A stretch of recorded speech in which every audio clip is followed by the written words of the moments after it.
Pēc zaudējuma Otrajā pasaules karā Vāciju sadala. Austrumvācija, jeb Vācijas Demokrātiskā republika, palika PSRS ietekmes zonā.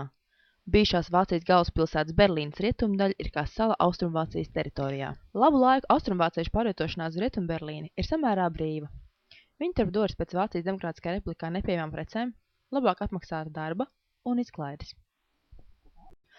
Darba roku un smadzeņu aizplūšana uz Rietumvāciju kaitēja PSRS vadītāja Hruščova plānām apdzīt kapitālistus un parāda, ka cilvēki labprātāk izvēlas sapūšos rietumus. Vācijas Demokrātiskās republikas vadītājs Valters Ulbrichts dod pavēli aizvērt robežu Berlīnē, lai pieliktu punktu masveida beigšanai no sociālistiskās paradīzes.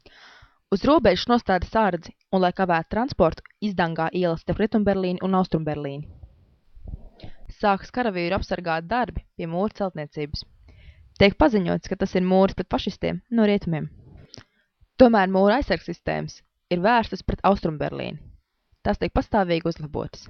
Nojauc mājas, lai izveidot sašaimo zonu, uzvar laukus pie mūra sienas, lai var redzēt pārbēdzēju pēdas, būvē bunkurus un sarktoņus. Tāpat laikā no rietumu puses mūrim var mierīgi piekļūt.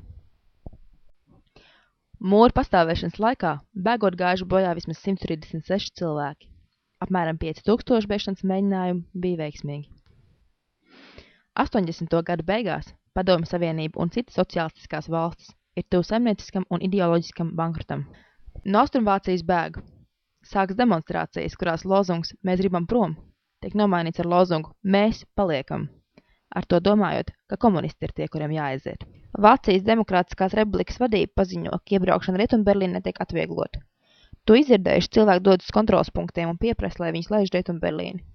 Skaidri rīkojumi šaut uz demonstrantiem nav, un sargi ir spiest piekāpties.